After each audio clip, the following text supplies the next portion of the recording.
আমরা ফুটবলই খেলিনি। বার্সেলোনার কাছে স্প্যানিশ সুপার কাপের ফাইনালে হেরে এমন মন্তব্যই করেছেন Real Madrid coach Carlo Ancelotti.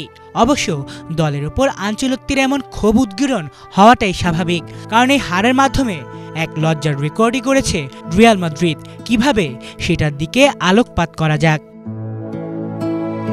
বার্সেলোনার কাছে ৫-২ গোলের বড় ব্যবধান হেরেছে রিয়াল মাদ্রিদ। ফুটবল ভক্তদের বেশিরভাগের কাছেই এই খবরটা সূর্য ওঠার আগে পৌঁছে যাওয়ার কথা। তবে একটা বিষয় নিশ্চয়ই অগোচরে আছে ভক্তদের কাছে, আর তা হলো এল ক্লাসিকো ফাইনালে এবারই প্রথম এমন গোল বন্যা দেখেছে ফুটবল বিশ্ব। পাশাপাশি রিয়াল বার্সা ফাইনাল দ্বৈরথের ইতিহাসের সবচেয়ে লজ্জাজনক হারের রেকর্ড বুকেও নিজেদের নাম লিখালো লস ব্লাঙ্কোসরা। কথায় আছে, সব ভালো তার শেষ ভালো যার। স্প্যানিশ ক্লাব রিয়াল মাদ্রিদের কথাই ধরুন না, সুপার কাপের ফাইনালের আগে কি দারুণ সময়টাই না পার করছিল কার্লো আনচেলত্তির দল, কিন্তু শেষ হাসিটা হেসেছে কাতালান জায়ান্ট বার্সেলোনা। ঘরের মাঠে তারা ভিনি রদ্রিগোদের শুধু হারায়নি, প্রতিপক্ষের জালে জড়িয়েছে ৫টি গোল। ভাবা যায়? আর রিয়ালের এমন পরাজয়ে শিষ্যদের যেন ধুয়েই দিলেন আনচেলত্তি। এটা খুব বাজে একটি রাত। আমাদের খেলায় অনেক ত্রুটি ছিল।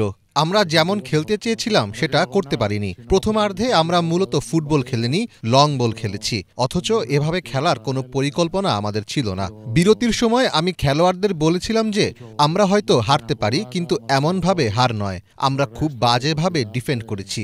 এর ফলে বার্সেলোনা সহজেই গোল করার সুযোগ পেয়েছে।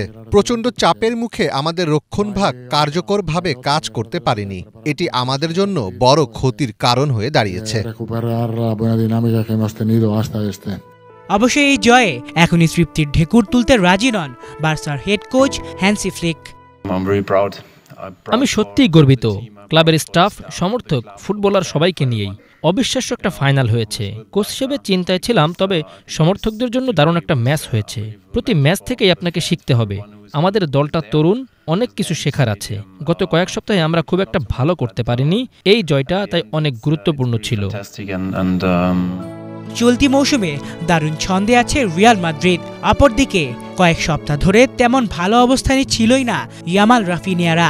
তাই তো রিয়ালের বিপক্ষে এই জয় বার্সাকে মৌসুমের বাকি সময়ে বড়সড় আত্মবিশ্বাসী যোগাবে, সেই কথা অন্তত পক্ষে বলাই যায়। আলিফ Chowdhury, Bangla vision sports desk.